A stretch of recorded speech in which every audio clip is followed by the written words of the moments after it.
Thank you for joining us this beautiful Thursday in New York. I think it's like 70 degrees, 65 degrees. It's just beautiful, just really beautiful. So if you're stopping in your moments, in your tracks, wherever you are in the country to join us to listen to these beautiful women speak about their experiences, thank you. Thank you so much. I want to start off with just, what is the Hispanic Star? What is this about? Where did the hub come from? And so let me take this opportunity to start off with the Hispanic Star is a collective effort to unify Hispanics and bring solutions that help us overcome barriers. It is a bipartisan platform where we come together to unify, to elevate, and to share our collective experiences for the betterment of our current and future narrative. As COVID-19 came to change the world as we know it, leading companies, Hispanic organizations, and community leaders have joined together, providing relief to people in need, opportunities or career development, and to support Hispanic families. The unifying message resonated with me. It made me proud. And I realized, Hispanics represent stories of migration, struggle, resilience, and strong values, hard work, optimism, family, and friends, and so much more. We are Hispanics, but we are not yet proud of it. We are powerful, but we think small. We are makers and, not takers. We're not really advocating for ourselves. So imagine all 60 million US Hispanics unified, focused on one goal, and being proud of who they are. Everyone has a role to play in this journey. The time to act together and join forces is now. So I'm just gonna share a little bit about me before we move into our panel. I'm a native New Yorker, daughter of the South Bronx, very proud. First generation born in the US from two Ecuadorian immigrants, Nancy and Vincent Rosado Martinez. I have one sibling, my brother, my dear, dear brother, Jigoni Rosado. And since I can recall, my family has been opening doors to not only other families, other family members coming to the country for a better future, but also helping and getting involved with our local community. Getting involved and helping comes naturally to me. And so when it was time to pivot the Hispanic Stars mission in early 2020, I was ready to roll up my sleeves and get involved. In the corporate sector, I have been working multicultural marketing and advertising for nearly 20 years, working with companies like Univision, Latina Magazine, Televisa, Mundo Fox, and so many more other wonderful companies. I am currently multicultural lead at Intersection, a leader in out-of-home, digital out-of-home and airport media across the country. In New York, you are probably most familiar with our Link NYC digital screens. So I am so proud to be serving on our New York Hispanic community alongside these incredible, talented, and amazing women. So allow me to share a little bit about each one of them. Rima DeBien. As an adolescent, Rima DeBien began her career on Sesame Street and as a day player on the soap opera Ryan's Hope. I loved Ryan's Hope, by the way. While attending LaGuardia High School for the Performing Arts, she appeared in her first film, Bus and Truck, directed by Sir Alan Parker. Rima attended Carnegie Mellon University and holds a bachelor's degree in theater with a concentration in dance and education. Throughout the years, Rima has appeared in over a dozen feature films, from Basquiat to the independent film Man in Red, and has appeared in 20 commercials: Ponds, Boston Market, THX, Sony, Altoids, Carlos Santana Shoes, Lucille Roberts Fitness, Bacardi Ice, and so many more. Her television credits include New York Undercover, Law and Order, In Living Color, and A House of Buggin', along with the stage tour of the show Hair. As producer and curator for a series of one-acts for Broadway called Cut to the Chase, one of the writers chosen was Stephen Adley Gurgas, recipient of the Pulitzer Prize in 2015. Also, she was the executive producer of Thank You, Mr. Douglas, a sold-out production at the Dixon Place Theater in New York City. She wrote, directed, and produced the short film Hispanic, part of the 72-hour film Shootout competition, premiering at the Village Cinema East and the Time Warner Theater. As an adjunct professor, having taught theater at Boricua College in New York City, Rima is a member of the SAG-AFTRA, AEA, and the board member of Women in Arts and Media Coalition, and a board liaison of New York Women in Film and Television. Giving back to her community, she serves as an ambassador for Hispanic Star. We're so proud to have you, Rima, and also for the SAG-AFTRA Women's Diversity Committee. Let me share a little bit about Madeline Bachelier. As she steps into her early mid stages of her career, Maddie, as we love to call her, continues to look for ways to grow. In her spare time, she likes to run around Prospect Park in Brooklyn, read various self-help or self-growth books from authors like Brené Brown, Toni Morrison, Cleo Wade, and Rupi Kaur.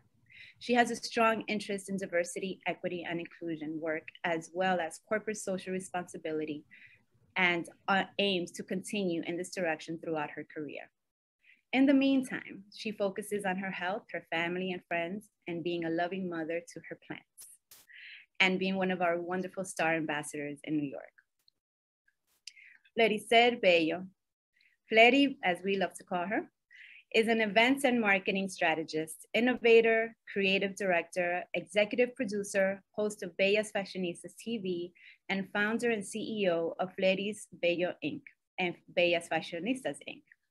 Ms. Bello has worked in the entertainment, fashion, and events industry for more than a decade at different capacities. She has executed high-end events and conducted marketing campaigns from grassroots to digital, elevating brands throughout innovative and interactive programs. She is an innovator and creator of Bellas Fashionistas and Bellas Fashionistas TV, a platform to educate, encourage, and motivate Latina youth and women to reach their full potential. So proud to have you, Fleri. Anlas. Annie is a mom of a beautiful 9-year-old to whom she has been homeschooling since March 2020. Annie also had a 14-year-old dog named Boo.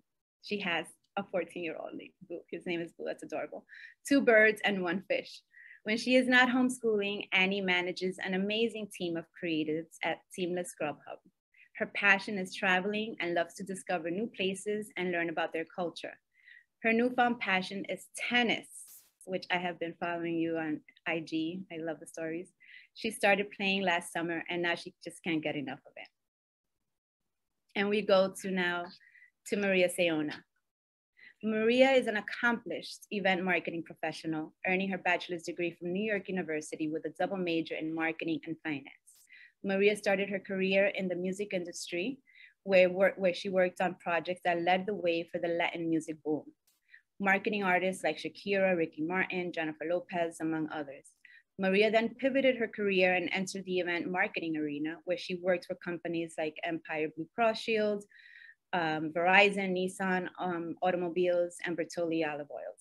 She made a huge impact in the individual brand images of those household names by increasing their awareness and market share. Maria currently works for Legends Digital, a boutique agency specializing in creating digital roadmaps for large and small businesses in the US. In her free time, she enjoys volunteering in the New York City community, spending time with her 2-year-old daughter, her family, and friends. She also loves planning family parties and cooking international dishes. Welcome, everyone. Very happy and proud to have you all. So we just wanted to sort of go into some questions here so people get to know you and get to know what makes you tick. And so we'll start off with Annie. Can you share 2 facts about you that no one knows? Now, everyone will, but, please. All right, I'll go. So you can't see it here, but I basically have a scar. I don't know if you could see it here. I have a scar. Basically, I think I must have been in Peru. I was 3 or 4 years old and I was jumping. I'm the 4th of 5 kids. So we had bunk beds and I was jumping from one bunk bed to another. I thought I was Wonder Woman. And at one point I'm going from one to the other and fuagata, I hit my head. Blood gushing everywhere. But of course, this is 80s parents, right? Like my parents were like, It's fine, sana sana patita de rana, that's it. No doctors, no stitches, nothing whatsoever. So I have a scar. I don't know how it healed itself, but it did. So that's what. I mean, it worked. It worked, I guess. But yeah, that's so I have a scar here, and it's probably my only scar. And then the other one is I'm such a geek when it deals with like financial market. I love anything that's like stock related. I could talk for hours about like APR, mortgage, credit card. I'm super fun at parties. Yeah. Those are the two things that I keep to myself for a reason. There we go. Beautiful. Thank you for sharing that. I actually have known you for so many years, and I don't think I knew that about your scar. Yeah, well, because I don't tell people. I'm learning something new too. Yeah. Maddie, share two things that no one knows about you, Maddie. Sure. Well, the first is I'll start off light. I moved to New York in July 2019, and I moved to New York without even ever visiting. So you can imagine when I first moved here, I was actually super protective of my parents. And every time I found someone talking to my mom or my dad, I was like protective daughter mode. So I'm very protective over my family and my friends and whatnot. And the second thing is kind of was introduced in my short bio, but I do like to run in my spare time. I'm not, the next Nike runner or anything like that, just go at my own pace. But one of my goals is to run in the New York City Marathon at some point. So fingers crossed, we'll see. And we will be there cheering you on with our flags. Thank you. Rima, tell us two things we don't know about you. Okay, two things. I trekked up to Machu Picchu, but I ended up spending a year in South America and primarily in Ecuador. Ooh. I love Quito. I love South American, just the vibe and I just love it. I love it. I love it. I wish I could go back every year. I love traveling. And then the second thing is that nobody knows about me is that I really care about mentorship. Like it's very deep in my heart. So I'm beginning a mentorship program. I mean, I'm lead on a mentorship program through the Women in the Arts and Media Coalition, and I hope to bring it forth soon. Beautiful, Rima. Beautiful. In line with all the wonderful things that you continue to contribute. Thank you. Thank you for sharing that. Fletty, how are you, my dear? Two things that we don't know about you. Two things. Okay, one of them is I love to cook and I love to host. So, the event planner in me, I love to literally host small gatherings in my house. And I literally set up the table as if I'm working on the field. So everything that's on the table has to be like very like platos, like, actually platos, nothing foil, nothing plastic. I don't like that stuff. I love to set up with like, I literally do very intimate or very individualized seatings, which I love to do.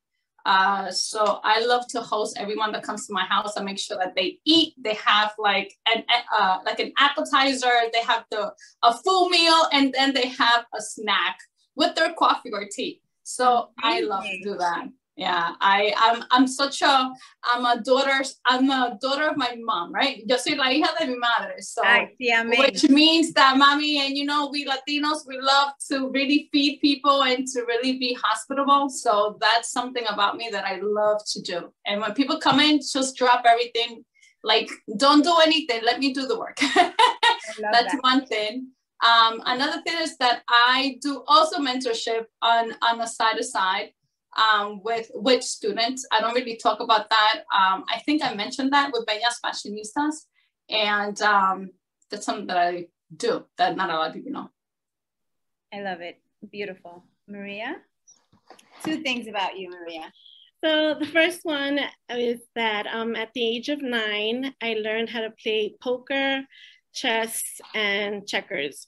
I had a neighbor in the building who would babysit me from time to time, and she was just a jack of all trades. And she taught me how to play these games at such a young age, and I would play with like the vecinos and, you know, win. Like I was really good at it. So no one knows that about me. And then the other one is that I used to actually be a bartender at the age of 13. Obviously not a legal one. My mother owned a small party hall in the South Bronx, and I would go out to help decorate, clean up, whatever had to happen. And if the bartender was running late, I would go in with actually my cousin at the time too, Grizel. We would go and serve drinks. So it could be from, give me a Coke, to I need a Cuba Libre, which was rum and Coke. I need a screwdriver, OJ and vodka. I need a woo-woo. You know, I would serve it. I was 13. I mean, obviously I wouldn't get away with that today in this environment, but it was in the 80s and everything was cool. It's fine. She knows what she's doing. It's fine. Just keep her there. So I would also do like other things, but my favorite was when I did the coat check, because they would give me tips and my mother would let me keep the money. So at 14, I was bringing $150 a night on the weekend from coat check. So it was very fun, interesting times back in the 80s. I love that. That's very true to its times. It's funny because it reminds me, you know, growing up, there was just parties every weekend, like just parties, constant parties. We were hosting, or like, you know, the families we were close to in the building, like we would just take turns. It was like from the 11th floor, the 8th floor, the 17th floor, the 5th floor, like we would just take turns on the weekends and have these beautiful parties. I was always around this kind of environment. And I think that has so much to say about our culture, that we're constantly, you know, our parents were hardworking, constantly doing things, but then came the weekend and it was party. And so it speaks volumes to being able to understand, you know, this type of balance, you know, where you're this person in corporate and you're this person on the weekends as a mom or as a friend, or when I was single, it was always like traveling and doing things. And I love that story, because it never would fly now, but such wonderful memories that came from that. Thank you for sharing that. So why, I mean, such beautiful, diverse backgrounds and you know, centering around the Hispanic Star, you know, what brought you to join the Hispanic Star? Why don't we start off with Maddie? You want to go? Yeah. Yeah, absolutely. When as I mentioned, I moved here July 2019, and then the pandemic hit. So I would say I'm fairly fresh, right?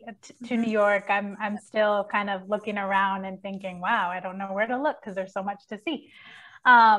But in that, I'm originally from Southern Arizona. My mother's from Nogales, Sonora, and my dad's from Nogales, Arizona. And so being Mexican American, I grew up with so much culture, and growing up in a bilingual household, I was exposed to just a lot of, as we've been saying here, a lot of family gatherings, a lot of love and tradition and things like that. So when I moved here, I was craving that. I was craving a sense of community and being in the room or being in a space with people similar to me.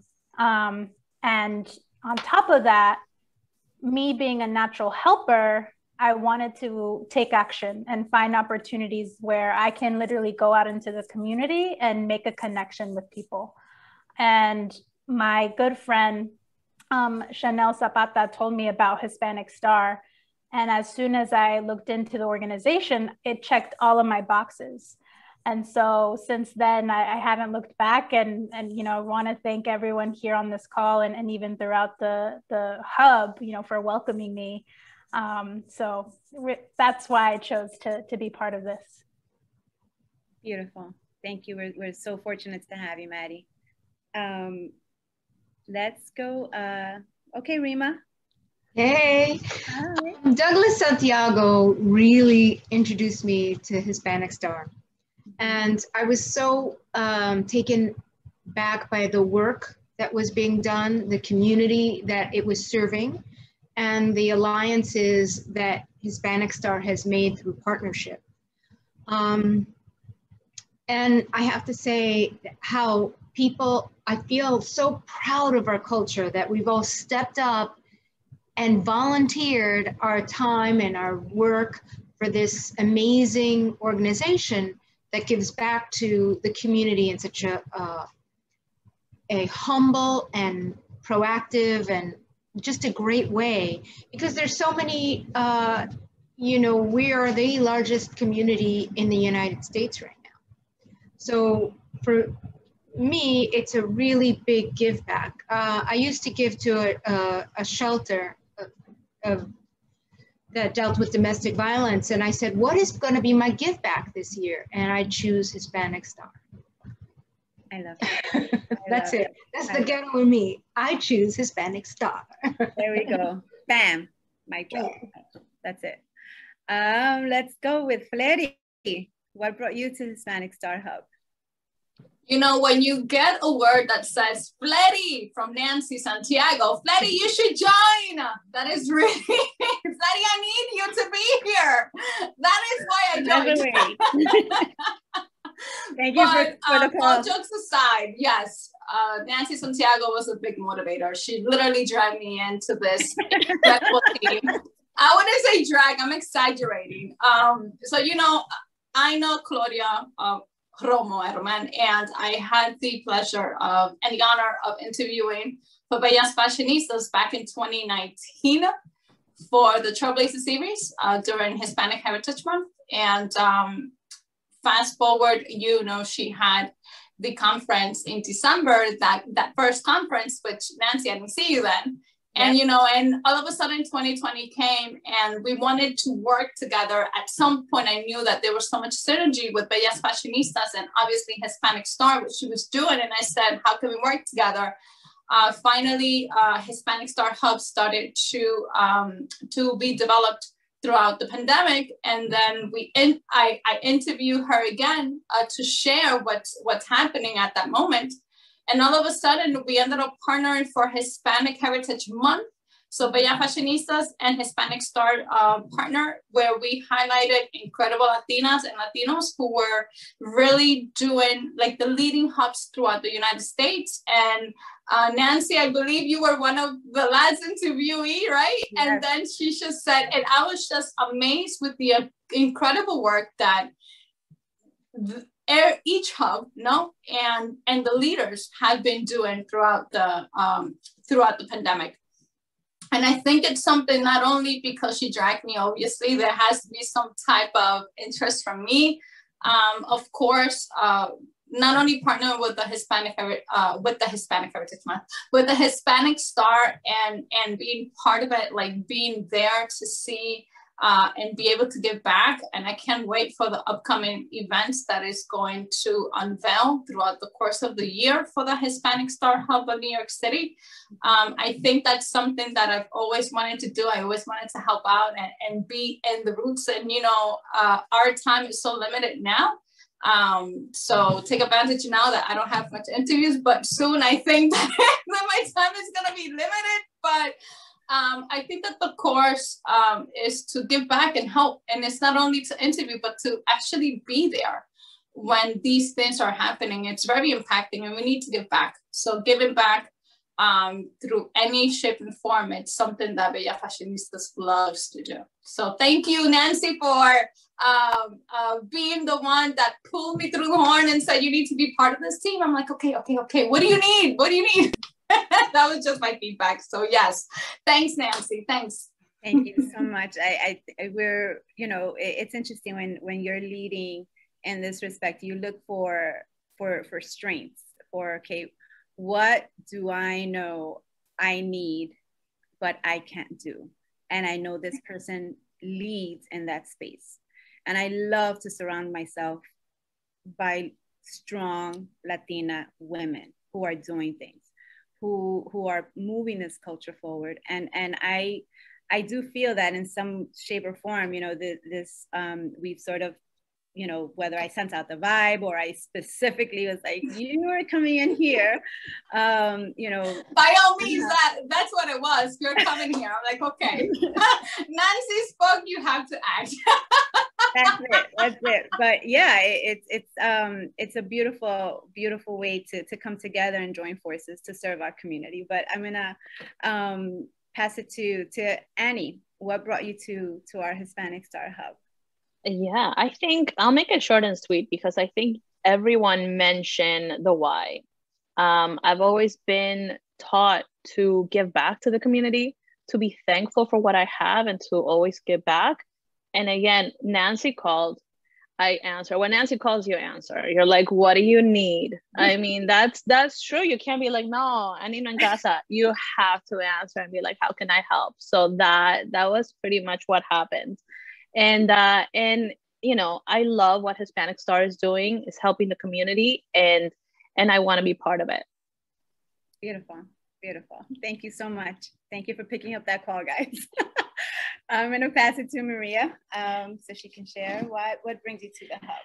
So similar, like Annie and Fletty, Nancy is a very good friend of mine, a colleague through many years, and she asked me to join. But it really was the way she spoke about Hispanic Star. And I've seen her speak about different topics. She was so motivated and believed so profoundly in this organization that I really had to check it out for myself, because she's been busy. She always is involved in different things, but it was just the way, like literally her eyes were like glistening, like of how happy she was. And then when I heard Hispanic Star's mission about at that point, they were really trying to help Hispanics who were disproportionately affected by COVID-19. I joined in July of 2020, smack in the middle of the pandemic. And we received a boatload, a truck, a huge Mack truck full of products, very generously donated from Procter & Gamble. And there was such a need in that community in the South Bronx. And to hear the stories about, I lost my job, they cut my hours, I don't know, what am I gonna do for childcare? I wasn't planning, I needed this, but I didn't have the money to buy these products this week. And you're giving me these products. It's like hearing all those stories just really fulfilled my heart and said, you know what, I'm at where I'm supposed to be at right now. And this was a calling, and I took it on. You know, like one of the stories that stood with me was when I went to the church to volunteer that day. And there was a lady with her 7-year-old son. I think she was Mexican. And he was sitting in the rectory stairs on his mother's phone, on his online schooling. And I asked, and I was talking to her, she was like, no, es que yo no tengo para pagar Wi-Fi en mi casa. So venimos aquí durante las clases. So they couldn't afford the Wi-Fi, so she would come to the rectory to get the Wi-Fi. And that just stood with me. It broke my heart, and we gave her like extra bags. And those are the moments that you're like, wow, you know, it's a little bit of me, a little part of me, a little bit of my time that I am offering that's actually making a big impact. And if everyone could add, like, eso, como decimos, un grano de arena, everyone could add a little bit, it just makes such a difference. So it's been very rewarding. I love the hub. We've created a great sense of family within the hub. Nancy is a fantastic leader. She's always, you know, coming up with different things and how we could help. And Jorge just keeps us all in line. He's our co-lead. And then we have Douglas. I love Douglas Santiago. I'm glad you mentioned him. He has such a spitfire in him. He really like gets everyone excited about, you know, about packing a bag. Like how, I don't know how he does it, but he gets you there. You go to volunteer and you're packing bags and you're happy to do it. So it's just been very rewarding. I love this organization and what it stands for. And to really get back to our people is just amazing.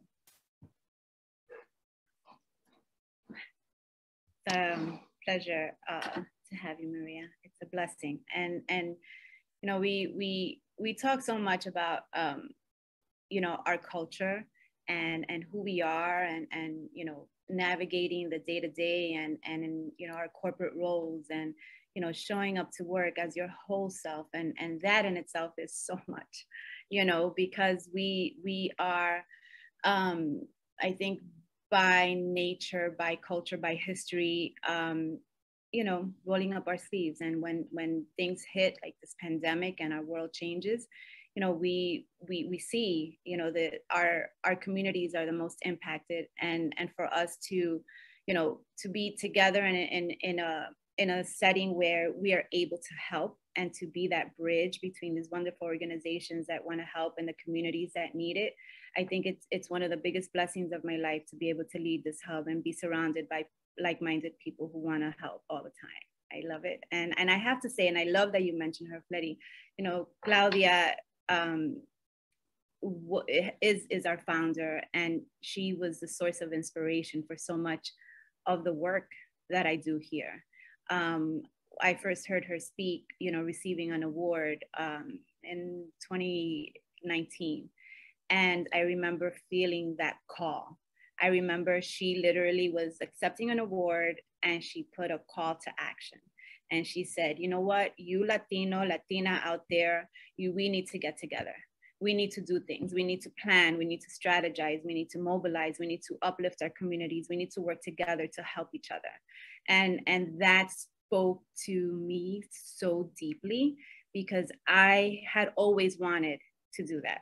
And I think I was always a part of different organizations and companies and starting, you know, organizations within companies, and to be able to do that, to be able to set that platform up to, you know, change the narrative about who we are and what we represent. And you know, we're not a threat to you. We're here to work with you. And so that's the part that I always try to convey wherever I am. And so thank you for sharing those stories. I am constantly inspired by each of you. And, you know, let's, before I get emotional here, let's keep it going, right? So growing up as a Hispanic woman, right? What inspired you to be who you are today? I know that's really loaded and packed because there's so much, but if you can pick, you know, something, someone, an experience who inspired you or that inspired you to be who you are today, who would that be, or what would that be? Rima? I've been thinking about this a lot. So I'm a product of a mother who was a drug addict and an alcoholic, and even though she held a regular job, she was not my mentor. I did everything to be as far away from who she was as possible. And although I love her, she's my mother, the woman that really I feel raised me, or the woman that lifted me up or had me rise to the occasion of being who I am today, is Joan Taylor. Oh, I'm gonna cry. She was the woman whose house I lived in the majority of my life, who took me under her wing, who taught me elegance and grace and manners, and how to be articulate and how to be educated and how to write and how to speak. And she is just exquisite. She has done it with so many women. And she's still alive, and I love her. And she's now helping me edit. I have a screen. I'm going to change it to a musical. It's a musical that I'm writing that she's editing. So she's still very much with it, and she's more computer savvy than I am. So. Amazing. Go, Joan Taylor. Thank you for sharing that, Rima. Who or what inspired you to be who you are today? Annie? So for me, I grew up around very strong women. The kind of women who would say, I could do it. I'm gonna do it, I could do it. They would have something in their head and they were just like on it. So from my mom, my sister, my aunt, my grandma, they were all very resilient, independent, resourceful, and relentless. So I didn't really know how much of an influence they were until I was myself faced with adversity.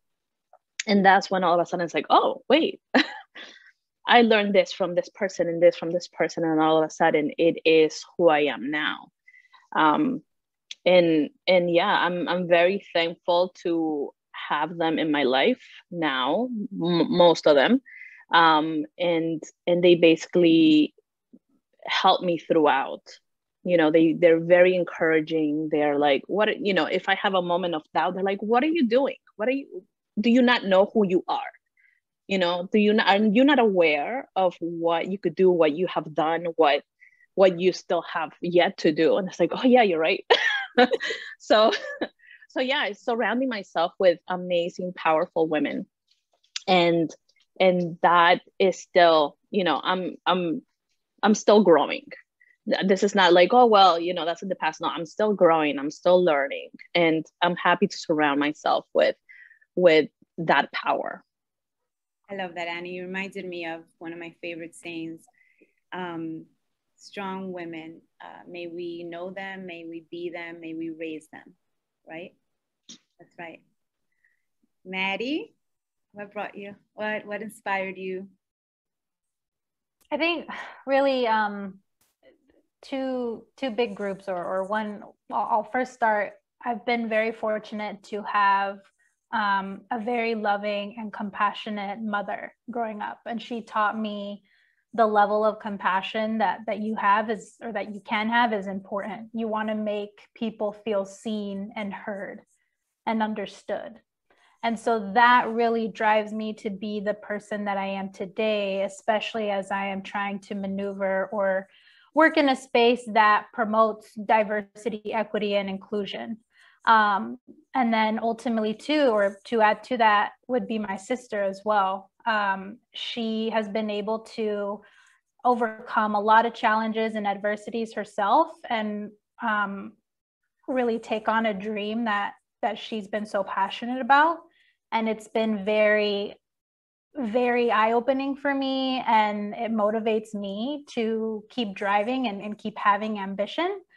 So my mother and my sister, absolutely. I grew up as a 3-sport athlete, and I was always outside, you know, softball, volleyball, soccer. I have all the scars. One other story I'll tell later about my teeth.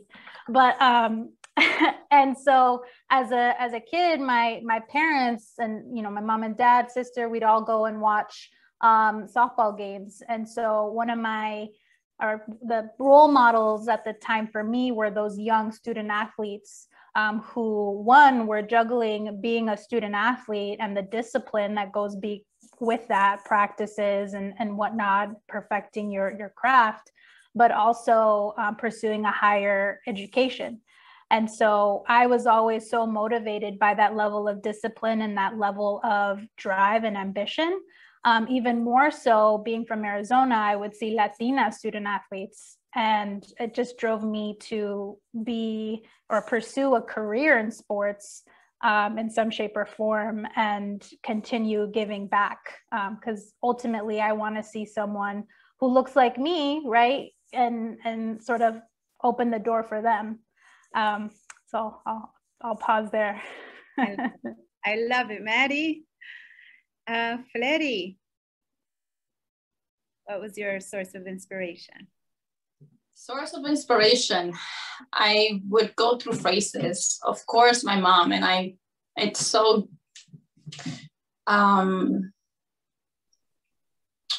it's like a breath of fresh air to hear that everyone's motivation is their mother. We do come from a strong Latina, fuerte, riesgosa, type of background. And I think that's in our blood, to be quite honest. And thank God that we do have that fire in us that helps us to move forward. My mom has been an inspiration. She's not only a doctor, she went to medical school in DR. She did her profession, and also she's also a pastor. So my mom went back to school in her late 60s to become a pastor, because that is her calling. And when you're growing up family of professionals. They instill in you all these disciplinary and all these drive to push forward. And obviously, no, our parents will love for us to be better than they are, no, in one sense. But for that sake, it was my mom and my father and my family. 2 is purpose.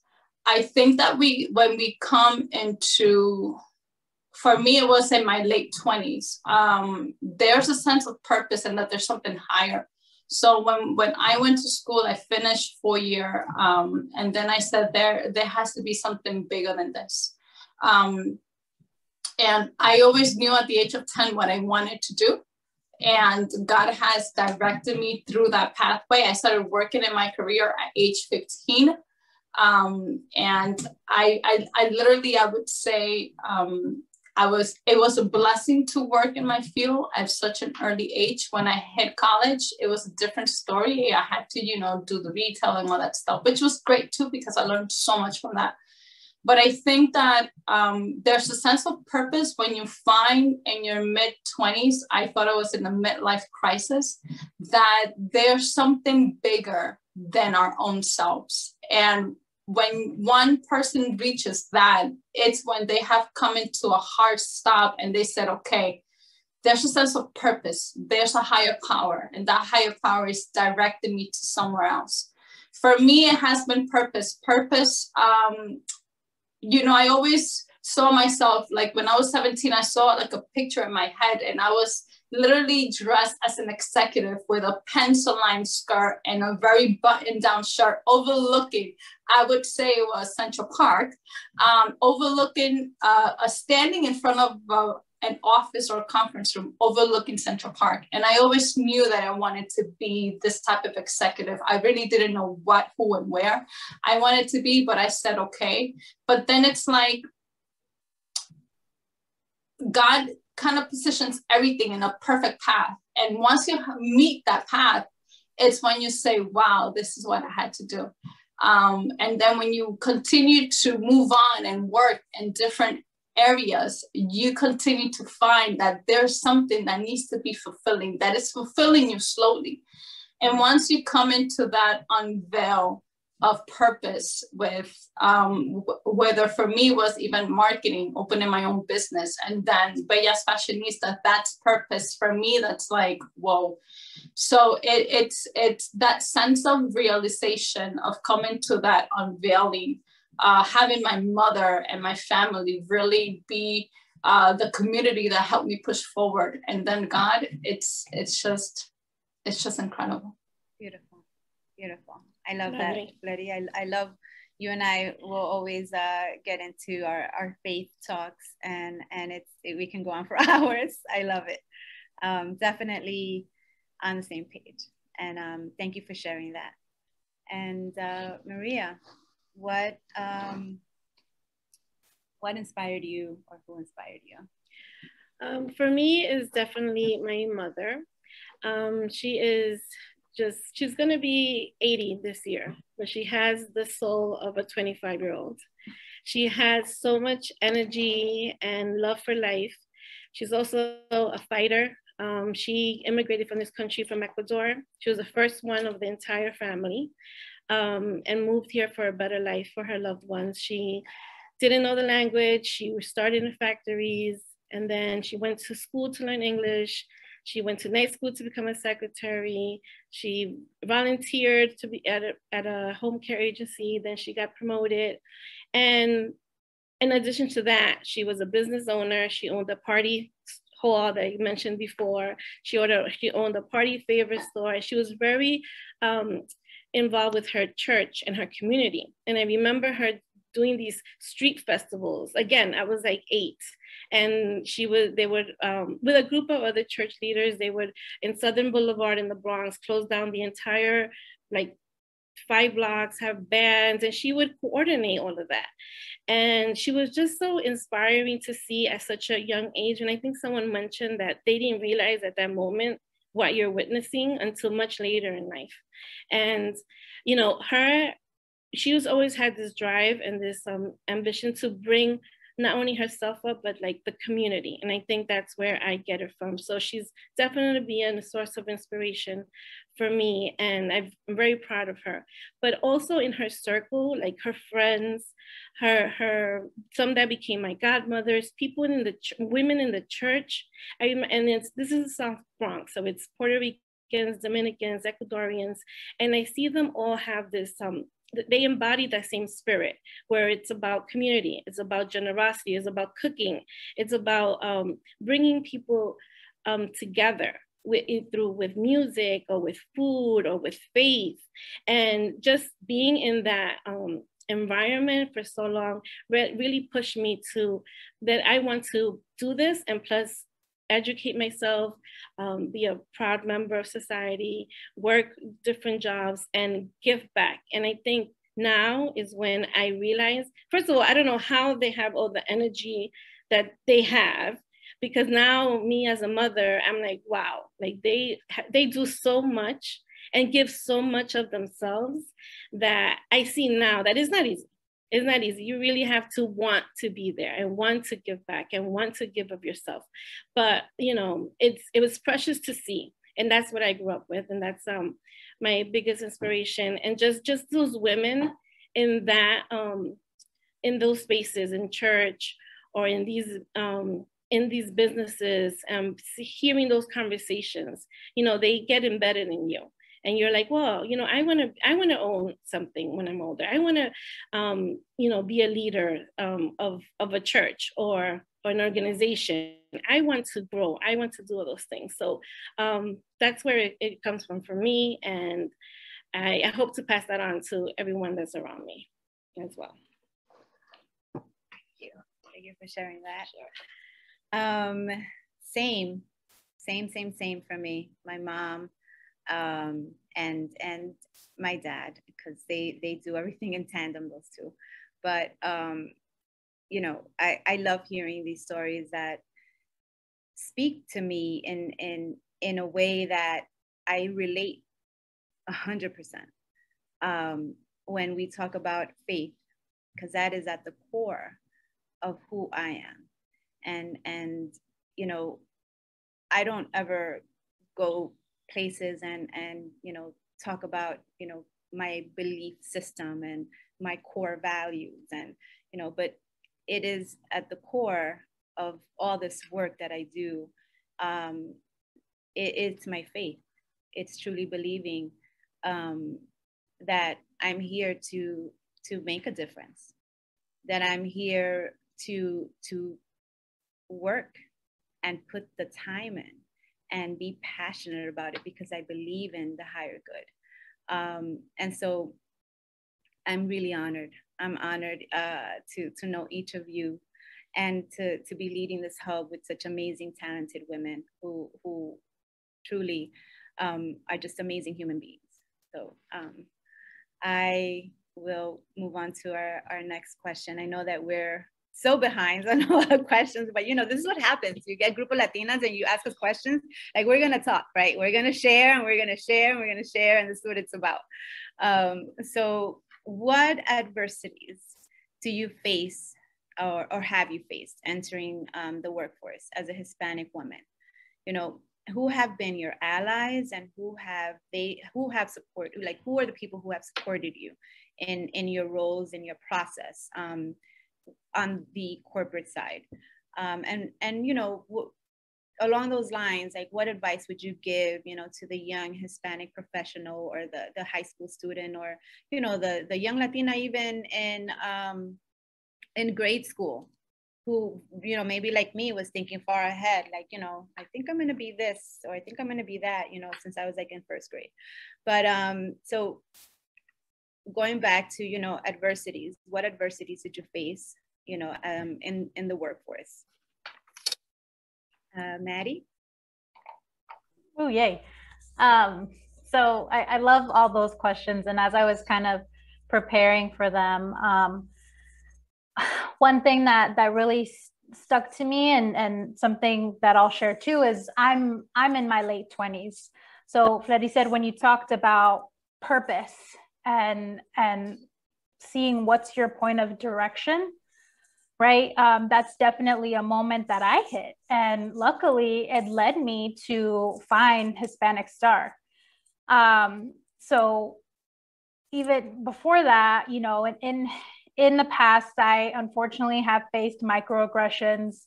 I have been taken advantage of for being bilingual. And then just simply being misunderstood or dismissed because I was different or because I was the only in the room. And sometimes I'm still the only in the room. But I've come to realize my difference, or me being different, is powerful. And there's strength in that. And there's a set of qualities that I can bring to the table that no one else can have or can bring, right? So to the young listeners, to those that are chiming in today, one thing I definitely want to emphasize, and something I am telling myself even now at 26, after graduating college and whatnot, is it's okay to be different. And you may not look like everyone else in the room. You may not sound like everyone else in the room, but that doesn't mean you're not meant to be there. So that's just something I really want to emphasize. And really my allies or my supporters, most of my friends have worked in the same industry that I'm in. So I have been able to really have these conversations about negotiating salary, or how do I better improve communicating with my manager, or what have you. And it's just a great feeling being able to have these friendships, but then also have these conversations where, hey, we are getting into strategy, we are getting into solutions-based conversations.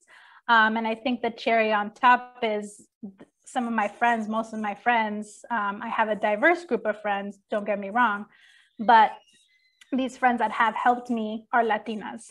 So it's just been great to have my group, my support system, really understand where I'm coming from and work with me naturally, right, given our backgrounds, to continue pushing and moving forward.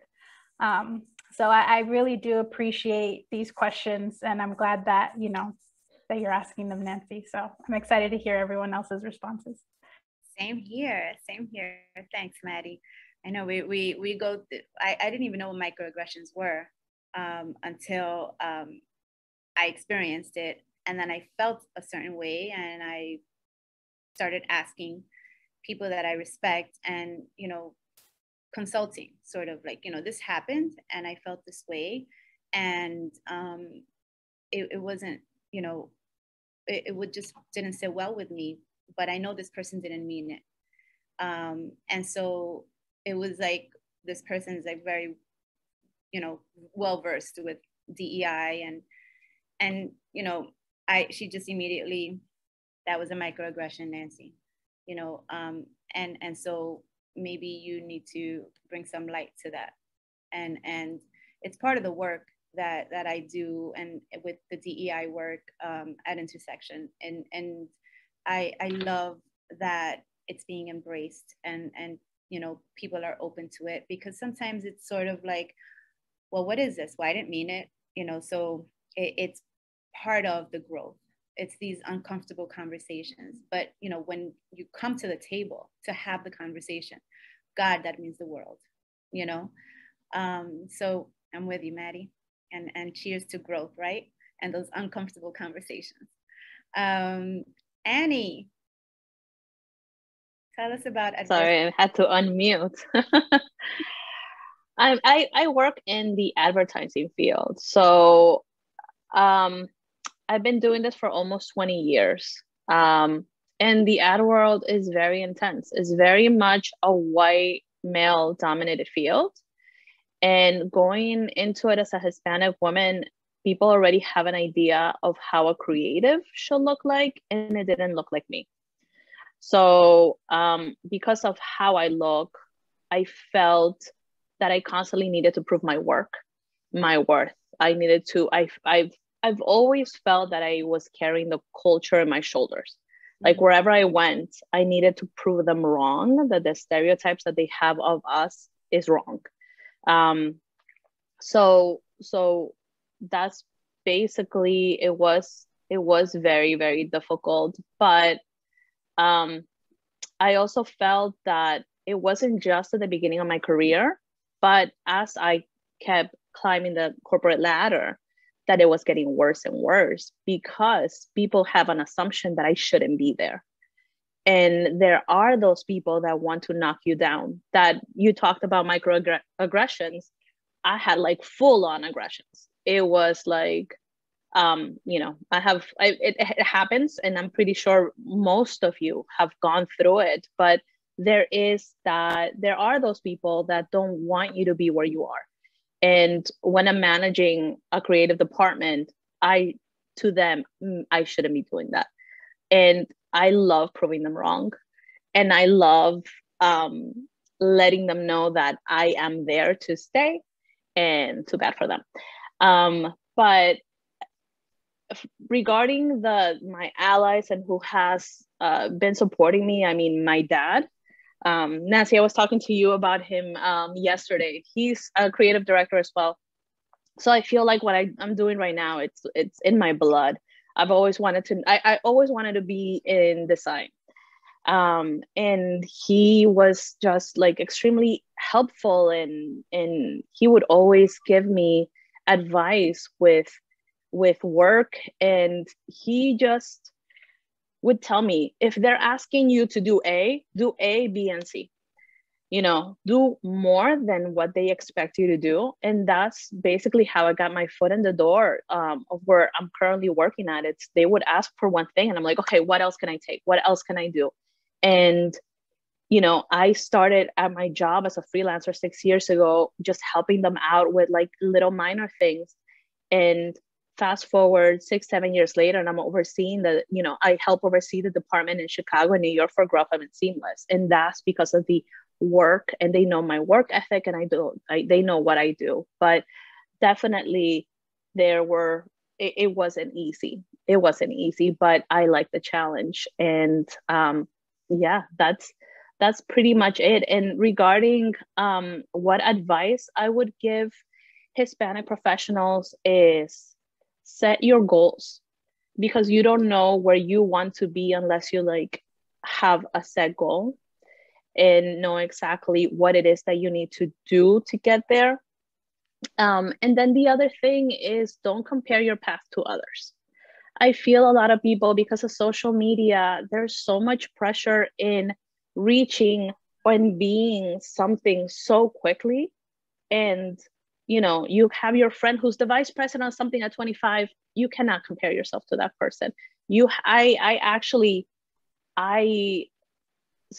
feel that when I started my job, I wasn't fully as fully focused as I am now, but that was after 30 something. That was after I had my daughter, that I'm like, oh wait, I need to do this for myself and for my daughter, and I want us to succeed. So definitely don't compare your path to others. My parents would say, lo que es para ti, nadie te lo quita. You know, what's meant for you, it's meant for you. Like, it's meant to be. It's not meant for anyone else. It's meant for you. And the good things will come at the right time. You cannot force it. You're going to work hard and learn as much as you can, but you cannot force things. Another is network. I talk to everyone, just tell them, just leave a good impression of who you are. And last but not least is to be thankful for what you have. You know, wake up every morning, just say you're thankful. Even if you had a bad day, you're thankful because you could walk, you could play tennis, because you could do so many things, and just like you could breathe. You know, be thankful for all the gifts that you receive and give back.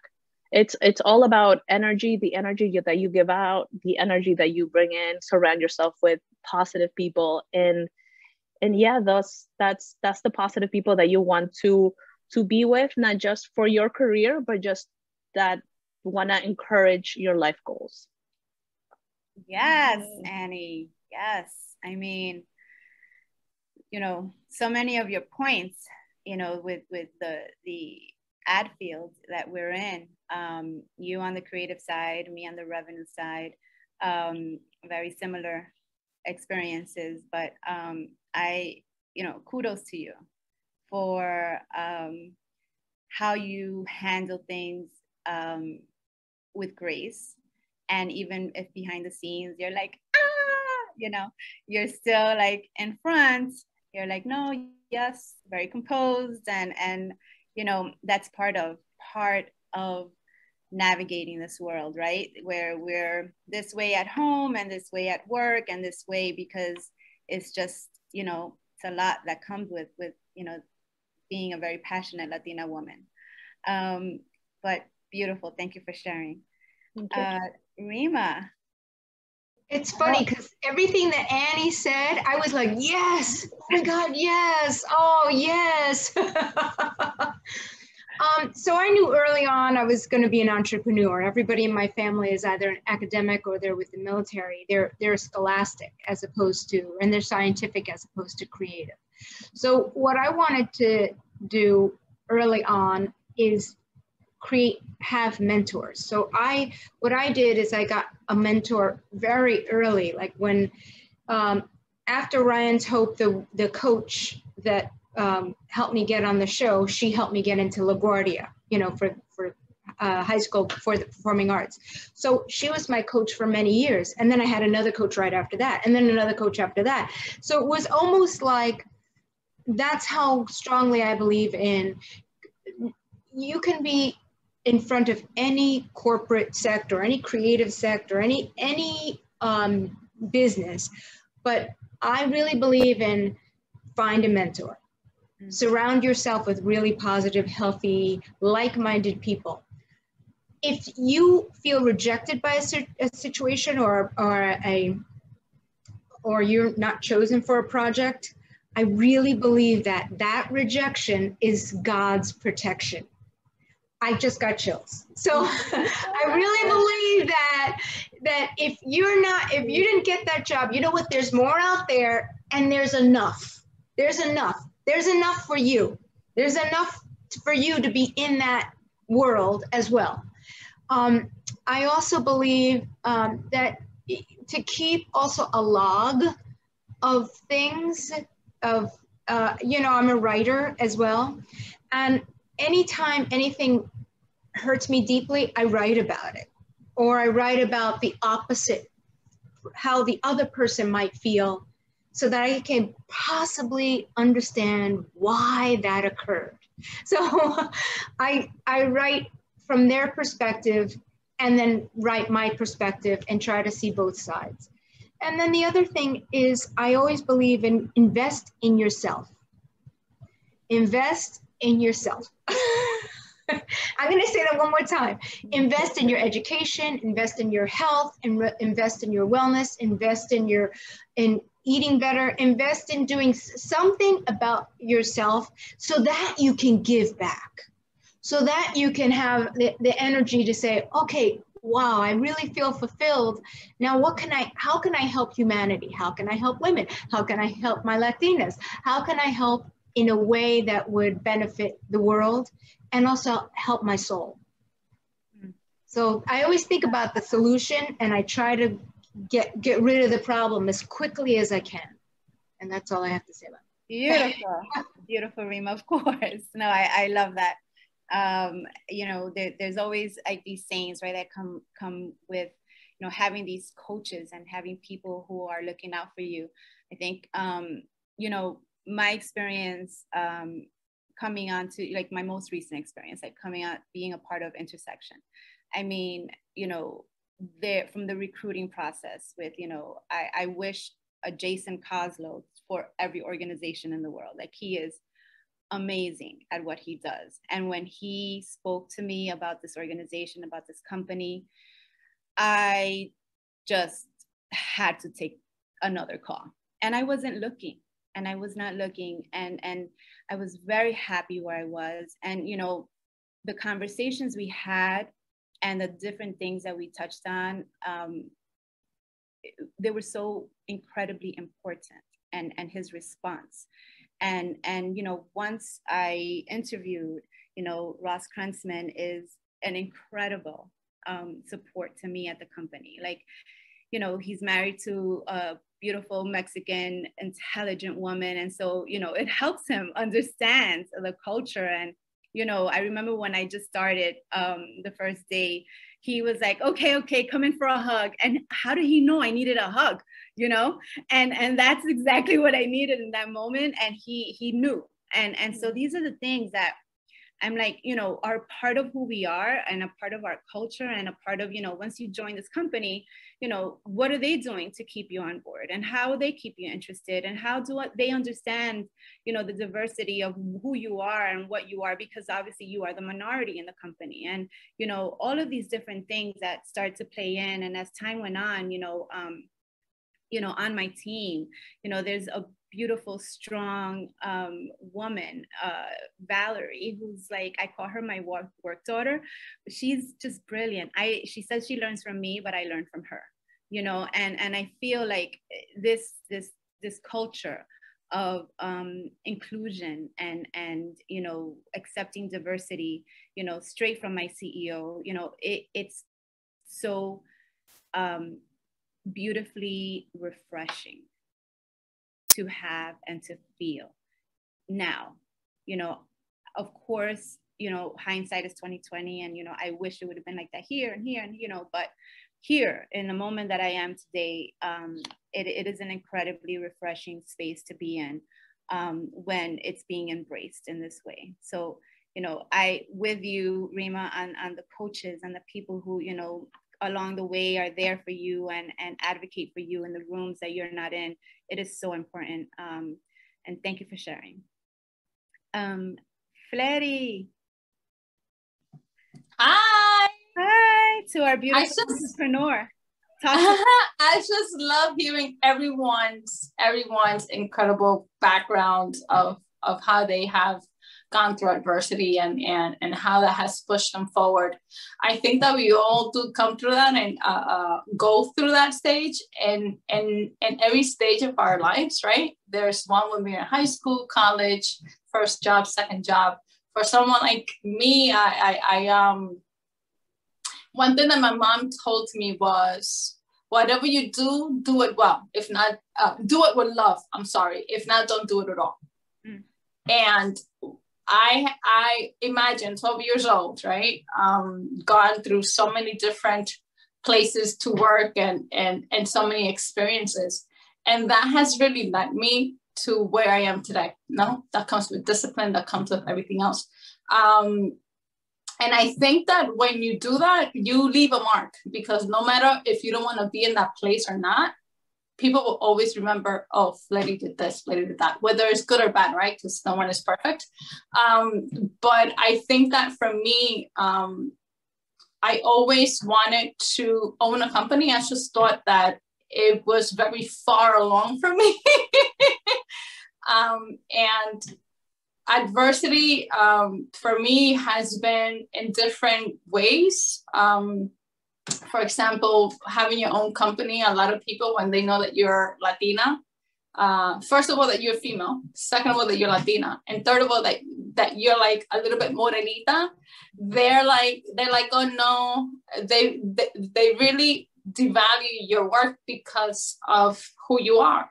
And I think that when you, at the end of the day, they give you a chance, no? A door that God opens. I wanted to piggyback on so many conversations, but Annie, you said that your mom told you that que lo que está para ti, está para ti, ¿verdad? And right. I think that for me, that is that when God has opened the door for you, no one could take that door down. And yep. That to me has played a role in obviously my career.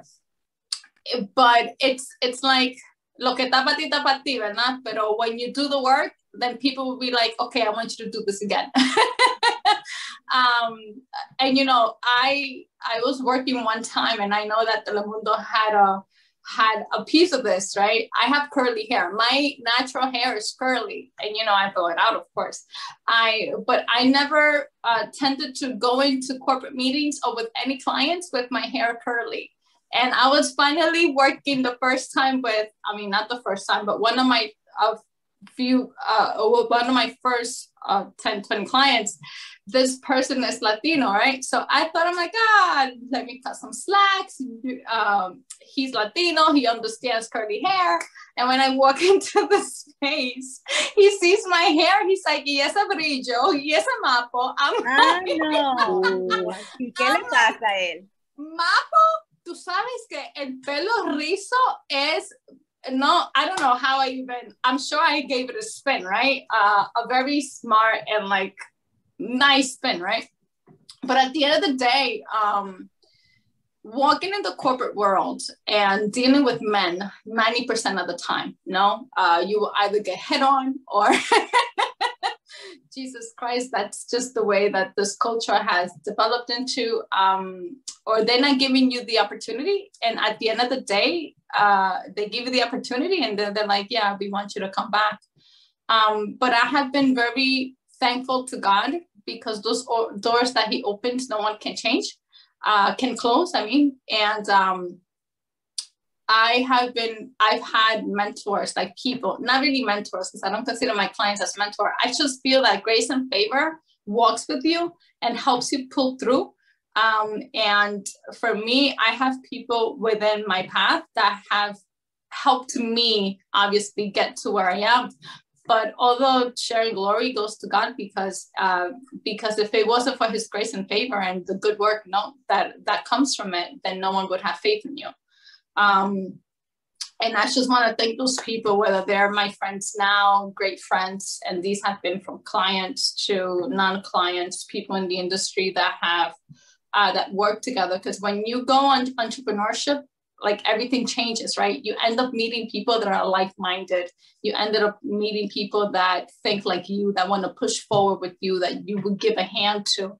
And I've been very fortunate to be able to have that. In terms of, these are the questions that I normally ask, like these incredible Latinas, like yourselves, ladies. It's hard to be on the other side, no, at the end of the day.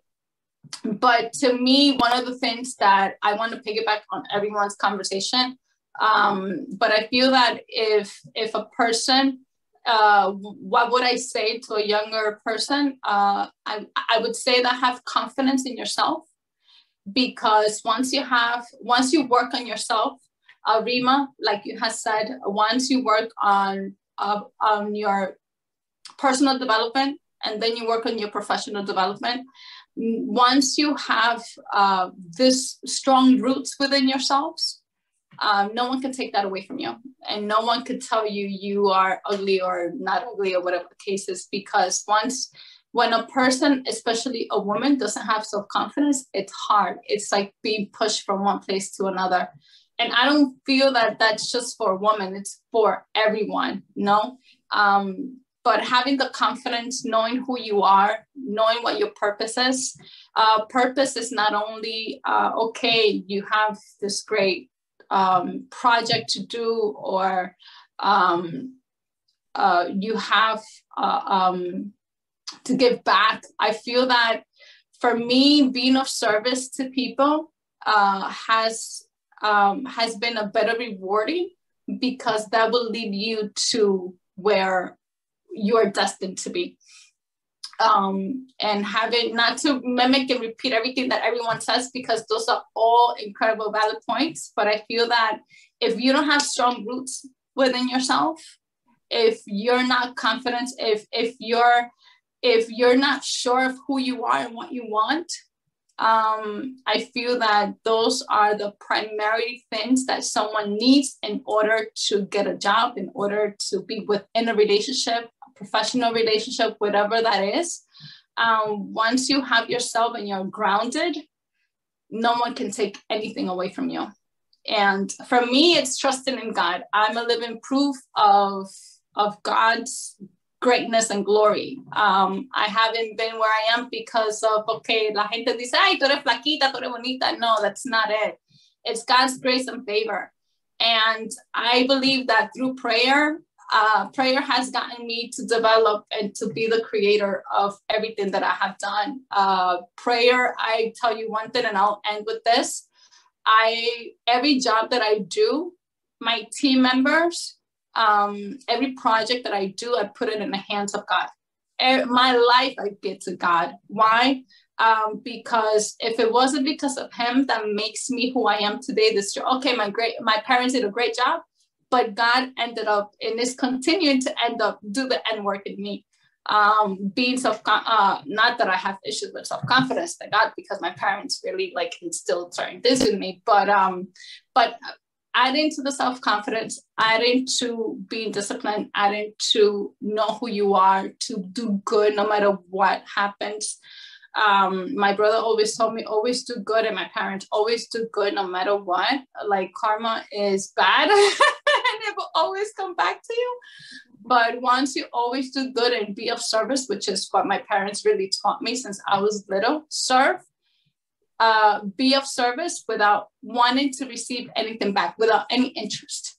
I feel that when you do that deliberately, things just come back to you when you least expect it. And not because I'm expecting anything, because I don't, but it's because it's just something that it's a law. It's a spiritual law. It's a law that if you do bad, you're going to receive bad, or you're going to get the same thing that you were given out. But when you are providing service to people, when you're doing the good deeds, I don't worry about anything else, but just to do that.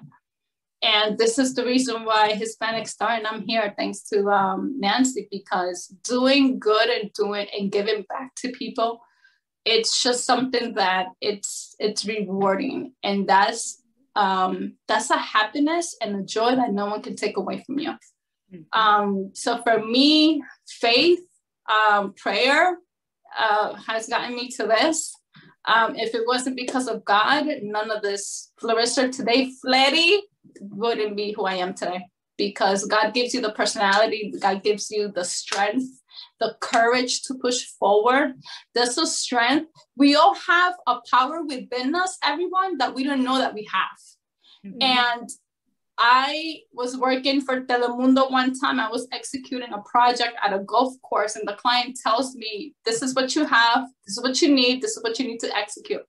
So I manage events for them. So I have my team members and I disperse them to different areas depending where the need is. So that particular day I had to execute, and I had one of my team members. So I was supposed to develop this booth, and have this booth and manage the booth for them. And we were not outside in the golf course, we were inside. So the space was a lot more smaller. And I said to myself and to God, I said, okay, what am I going to do now, Lord? I called up the client and I told him what was happening. And then he said, well, do what you can. And I said, don't worry about it. I got it. Lo and behold, once I put that prayer out, God just gave me the idea. That idea was, and the client was like, I love it, Fletty. This is why you are our go-to girl. That anything that they have, they contact Fletty, so that Fletty could do the work. Yeah. So that wasn't my own intelligence. It wasn't it wasn't my idea. It was something that descended, downloaded. It was like a spiritual download. Okay, Flori needs her own show. Flori needs her own show. I love it. It's like a spiritual download, and that spiritual download has literally been able to be where I am today. Yeah, no, this is why we love you so much, Freddie, because you bring so much of who you are, of your background, of the things that motivate you, the things that your core, your foundation, for people to understand, what is it that inspires, a Latina to take on a role and start up a company and push forward, because it is a push. When you decide you're going to start a company and you're going to lead this company with a certain role, you have to push every single day. And when you push, you start to realize, hold on, there's somebody else back here working too with me, because I'm never alone. So I love that, Fletty. Thank you so much for sharing that. Maria, tell us about your adversity and your joy and everything you want to share. Well, first, thank you, everyone. You've just said great points. My mind is like trying to grasp everything. And the one thing I want to say is, I think you mentioned this in the beginning about Latinos and Hispanics, that we don't advocate enough for ourselves. We are there for our mothers, our children, our husbands, our job. Like, everyone takes priority over ourselves. So that's one thing that I've struggled with. And what I want to say is that I wish I had some of this advice 20 years ago, you know, and like the one thing that I would say is like, we have to let go of the fear. So I, for a long time, was fearful of speaking up about money, about salary, about, you know, I need to get paid. Like, I'm doing all this work, and my counterpart over here is doing the same thing as I am, but he's making more. What is wrong with this picture? And believe me, I'm telling you, this is a true scenario. Like, that happened to me. Like, my counterpart started the same time. We had the same title. We did the same job. I don't know how I found out he was making more than me, but I did. And I'll be very frank, I didn't say anything because I was young. I was grateful for the job. It was a great job. And I didn't think, like, those conversations weren't out there about pay inequality, and, you know, it wasn't as much as it is now. Like, now we're having those uncomfortable conversations, and I love that we are, because it gives me hope that in 20 years, when my daughter hits the workforce, she's not gonna be plagued with these problems and with these insecurities.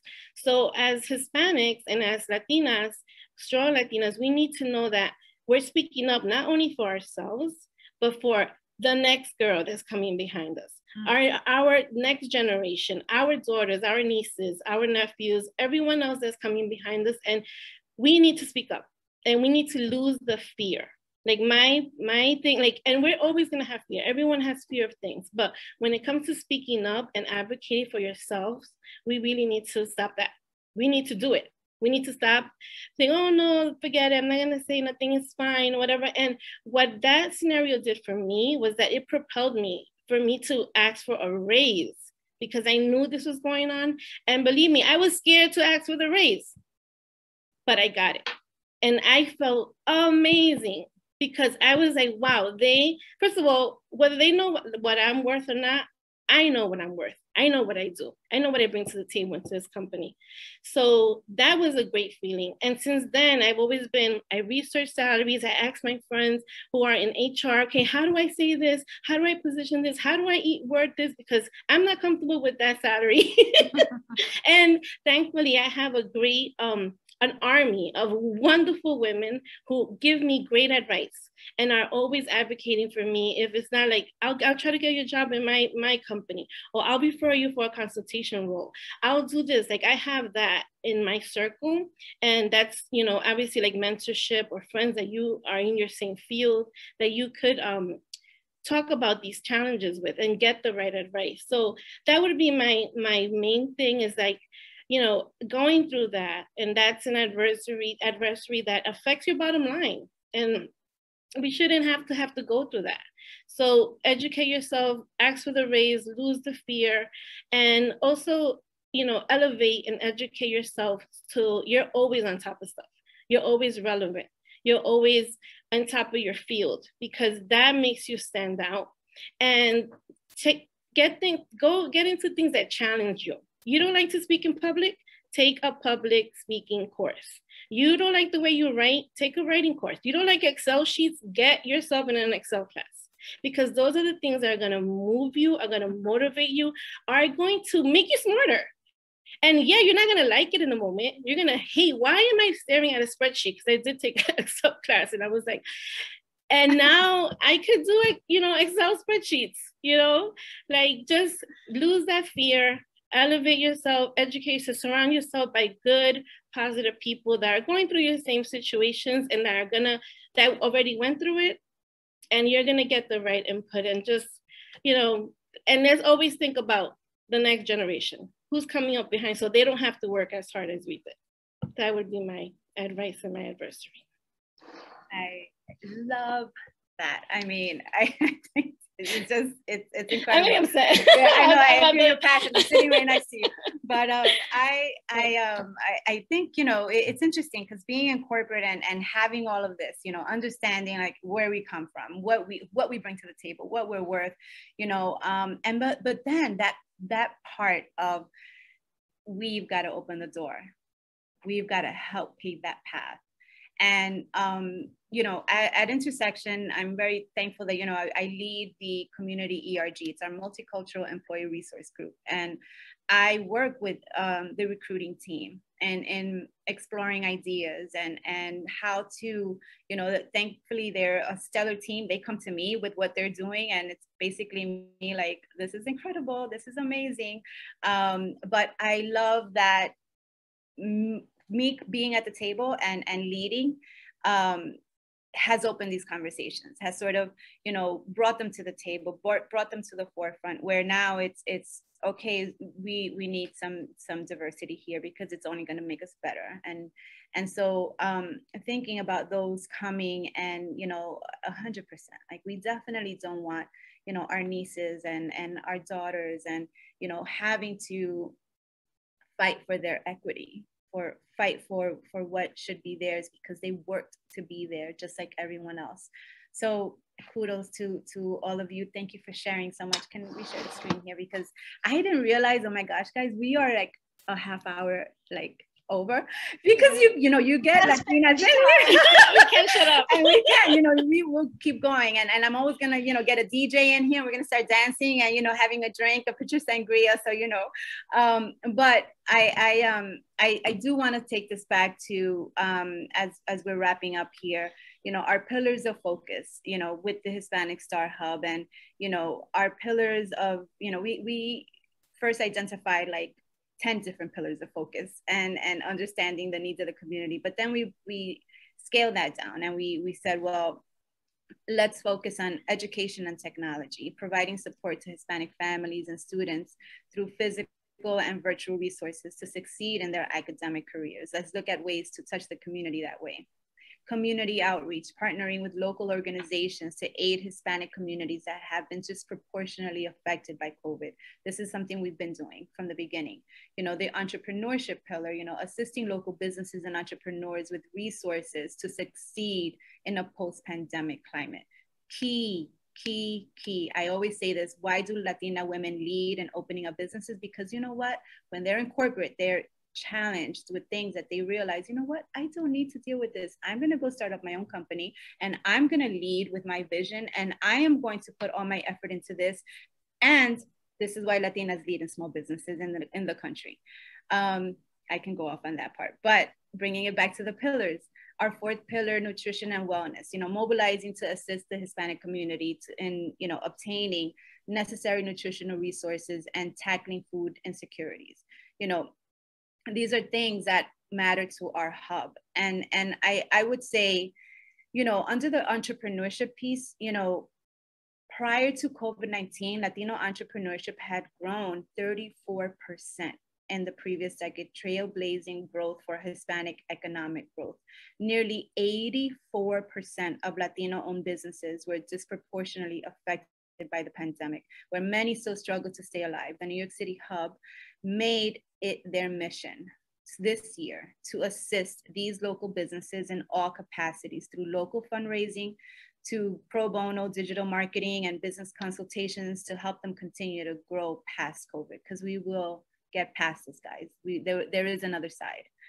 And then nutrition and wellness, you know, under that pillar, you know, Hispanic culture has always been a barrier, you know, for nutrition and health, where insufficient multicultural resources in major healthcare has created a disconnect in our populations.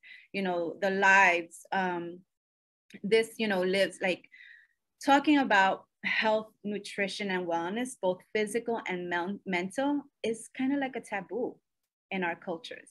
You know, our mission in the hub is to mobilize with the local partners and tackle food insecurities in our communities, share health resources and information to our people, and break the taboo in our culture to speak about wellness and mental health. So thank you so much, everyone, for staying with us, because I see that everyone just stayed with us this entire hour and a half. We are so very thankful. And, you know, imagine all 60 million US Hispanics unified, focused on one goal and being proud of who they are. Like, just imagine that, you know, incredible. And, you know, we all have a role to play here. So if you're interested in joining or want to learn more about our hub, please email us, New York City at hispanicstar.org, or follow us on social media, on Instagram at Hispanic Star NYC, and on Facebook, the Hispanic Star NYC. Thank you so much for joining us today. And I really celebrate all of the Latina women out there who are doing things to move this culture forward. We love you. Thank you. We love you. Bye. Thank you. Bye.